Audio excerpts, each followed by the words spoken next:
I need June, July to get here right now. I can't wait. I can't wait. I don't have June and July for you, but I have something maybe just as good. He's written a piece here, ESPN.com, on one move every team needs to make, and he knows all about that. ESPN front office NBA insider, former assistant GM of the Brooklyn Nets. By the way, he once interviewed with the Kings, and I think he turned them down. He turned the Kings down? I don't know. It's personal. No way. I think they wanted him more, but he liked the interview. Anyway, Bobby Marks with us, the great Bobby Marks. How are you, Bobby? I'm good, guys. How you doing? Good. We were just talking about the fact that I think I spoke to you years ago, right after you interviewed with the Kings, and I remember you just said you really enjoyed meeting Vlade that day, right? I did, yeah. I think I was building a house in Florida too, so that might have had to do something with it also too. I don't think the timing was right, and certainly Monty and his group have done a really really good job as far as getting this roster to where they are. But as you guys know, this is the hardest part, right? Like, you win 48 games or 49 games last year, and you win 46 this year, and it's like, how the Western Conference is, like, winning that gets you into the play-in, and nowadays, and now it's determining, okay, what we have internally, is that good enough to take another step, whether it be with another year of Keegan as far as being that third reliable scorer, or do we have to kind of go outside and take a little bit more of an aggressive approach as far as maybe with some of our own players. Bobby, it's Kyle Draper here, man. Thanks for jumping on with us. Obviously here in Sac, the big priority seems to be Malik Monk. The reports are that the most they can offer him is 4 years, $78 million. Why is that? Why can't we go over or offer Malik more? And how does that sort of impact the Kings in terms of their finances and money they can use going forward? Yeah, so when Malik signed his contract, he signed a 2-year deal. And based on how many years you sign with the team, you get basically a label when you go into free agency. So because Malik signed for 2 years, he's got what they call early bird rights here. And you're basically kind of capped as far as how much you can sign for. So that, that 4-year, $78 million number is the most you can go. It's roughly around a little bit north of $17 million. If they had signed him for a 3-year deal, then yes, you could exceed the cap, and there's no limit except for 30% of the cap. New York's going to go the same thing this offseason with Isaiah Hartenstein. He signed a 2-year deal, and they're going to be limited with him as far as what they can afford. So now it depends on, okay, who are the players in free agency, who has cap space. You look at the teams that have there's 6 teams right now that we've kind of identified. It's Detroit, it's Utah. Potentially it's Orlando, which certainly could become a player. I mean, you guys are watching them right now struggle shooting the ball, and that's been a carryover. That's been a major carryover from from last year, this year, playoffs, certainly. Oklahoma City's another team. San Antonio's another team. So teams like that, are they willing to kind of go up, are they willing to go 4 for 80, or if it's comparable, will he stay in Sacramento here? I think a little bit of an advantage that Sacramento has, certainly outside the familiarity, is that some of these teams like Orlando, for example, like eventually you're going to have to pay Suggs and Wagner and Banchero. So do you want a guy earning $25 million on your payroll? Same thing with Oklahoma City. We'll see what happens with Giddey, but eventually it's Jalen Williams and Chet Holmgren and Shea Supermax will kick in down the road here. So although they are limited, I do still think there's a chance that that Sacramento is still in play as far as to sign him in free agency. Bobby Marks with us, and Bobby, some fans that don't follow it as closely, if Malik leaves, I think some fans are going to be confused why the Kings can't use that money on bringing in someone else. Yeah. But we understand all that. But I did want to ask you about the mid-level exception, which apparently is at the Kings' disposal. How much is that projected to be? What kind of flexibility does that give them? Yeah, so the mid-level non-tax mid-level is projected at around $12.9 million. So you could go out and get a good player. Some of the better shooters are probably not going to be there. Certainly, Clay's not going to be there. Buddy Hield probably won't be there. Certainly, we've talked about Malik. Grayson Allen is off the board already here. So you can use that exception and still stay under the luxury tax here.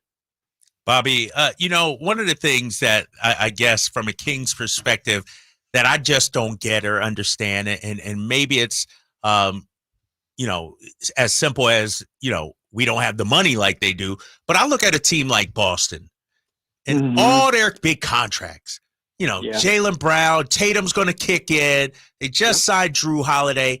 How can they do all of that? And it feels like we're hamstrung right now on what the Kings can do financially.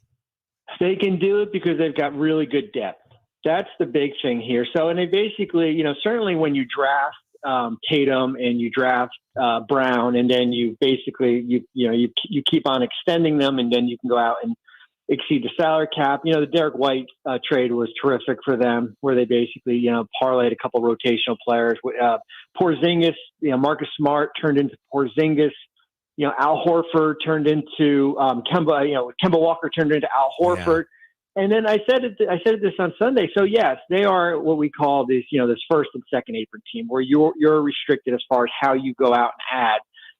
But when you have depth, when you have a guy like Sam Hauser go out and hit 4 threes on Sunday, and you've got Peyton Pritchard, and you've got Luke Cornett and Horford and guys like that coming off your bench, you can kind of get away with that.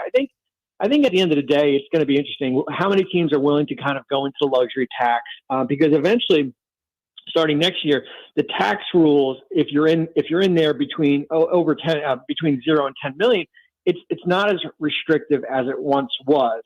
And how many teams are willing to go into the first apron, where basically now we're limited as far as how much money we can take back in the deal. We can't take more money. You have to be careful as far as aggregating contracts here, but what Boston and Phoenix did too is they basically, the league, you had a year to kind of either get your finances in order, or basically, I always say, like, kind of going to the buffet, right? Like all you can eat buffet and you get 10 minutes to eat, where they went out and basically blew through their payroll, and eventually it does catch up to you. Fortunately for Boston, when you have a core like that, I mean, you could survive that for the next few years. Bobby Marks is with us, and Bobby, you get to, in your piece, one of the core issues, it's an existential issue for the Kings. I don't know that anybody knows the answer, but you mentioned the possibility that this current group of Kings, that they've already hit their ceiling, that they've plateaued. How likely is that in your estimation? I don't know if it's likely. I mean, if this team was together for 3 or 4 years, and if this team was like Toronto back before Kawhi got there, and you're getting to an Eastern Conference semis and in a Eastern Conference Finals, and it's like, okay, we've kind of hit the point of no return. I just think, and Kyle knows this, I mean, there are so many games this year where you blew double-digit leads. I mean, that's not based on, you've maxed out your roster potential here. That's just based on inconsistency.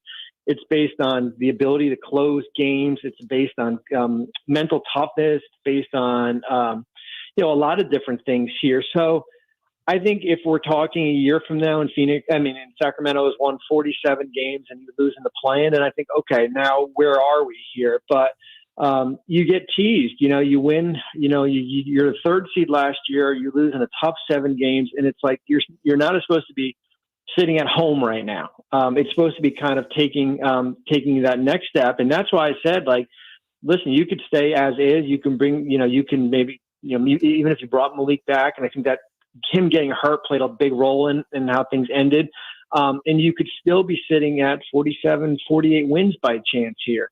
So it's not easy, Monty and his group, and Mike, it's not easy as far as, being conservative without taking a huge step back, or being aggressive, right? Similar to what they did with Sabonis and Haliburton. Bobby, yeah, you brought up Sabonis, and I've seen in some circles, national writers, if you will, say the Sabonis contract extension has had an impact on the flexibility for the Kings. What kind of impact did that extension last year have going forward, you think, for this Kings team? Yeah, I mean, listen, they had a couple options that they want to do, and I get it. I mean, like, the one thing you don't want to do is kind of get into free agency this year and potentially lose him for nothing. So you basically lost, you lost, $19 million in flexibility because you renegotiated his current contract this year and you bumped it up and then you extended off that. That's the risk. That's the risk as far as, you prioritize re-signing your own player a year earlier than he was going to become a free agent here. And was there a $19 million player out there? It's hard to look back from last summer and say, yeah, they could have had this guy or that guy here. But they knew what they were doing. They knew the focus, and Monty said it, the focus was bringing this group back, focusing on continuity, tweaking a little bit here with the goal as far as to take that next step. And unfortunately, they didn't take that next step. Bobby, if the Kings did decide this offseason they wanted to take a big swing at a player like, and I'm not saying these guys specifically, but this caliber of player, if Jeremy Grant, Levine, Mikal Bridges, somebody like that, what is the market price these days for a player of that caliber? It's still quite prohibitive, isn't it? Yeah, but the one thing that Sacramento has going for them, there's a third of the league that's basically is going to be challenged to go out and make trades for the players that you mentioned, just based on where these apron rules are going to be. As far as the inability to take back more money, Sacramento can do that. The inability to aggregate contracts, meaning combining contracts here, Sacramento can go out and do that. I think, Portland is going to be interesting because they are in a little bit of a financial crisis as far as where they are. I mean, no team that's in the developmental stage should be in a luxury tax, and that's kind of, where they are right now. What happens if Malik leaves and Luke Kennard becomes available or something? Is that a 1-year stopgap that maybe you can, Memphis got to trim some payroll also here. So I do think that Sacramento is in a position to be active in the trade market. Their finances are in order. Certainly what happens with Malik plays into that a little bit here, but I think they're at a more of an advantage than teams like Miami and the Lakers and the Clippers, and we'll see what happens with Golden State. And, as I said, there's about 10 teams in that position. Bobby, my final question is regarding the Kings draft picks this year and future picks. The belief here is that, man, we really wanted to convey this year's pick to the Atlanta Hawks so we could free up next year's and the 2026 first-round pick. But then I read the article, and you say the Kings can trade up to, I think, 4 future picks. How is their draft stockpile right now? And is that attractive, you think, out there to other teams?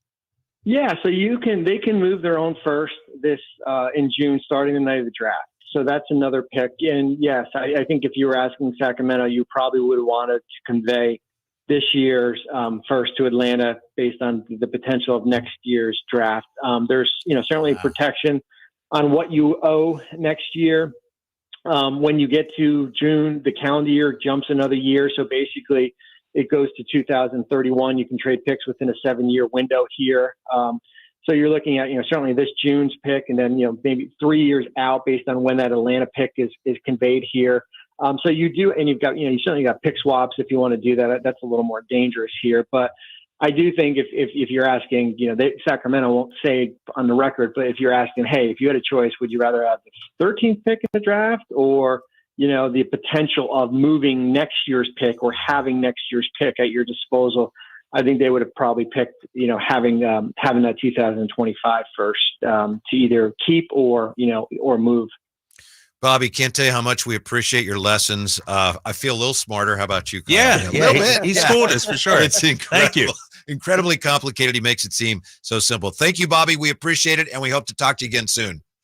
Thanks, guys. Appreciate it. Yeah, so overall, I think that's a fairly rosy outlook. I think so, right? The way he made it sound like Sacramento's in a better position than the Lakers to actually swing a trade. And so we still got some assets here. Trade them picks. Yeah, I think so. Yeah. John Hollinger has some things to say about that, which we'll get to top of the hour. Even he looks at the Kings and goes, okay, they got some things going on. Can you believe that? I'll save it. We'll talk about Hollinger. Yeah, I got something on Hollinger in a minute. Top of the hour when we come back. That call that made LeBron angry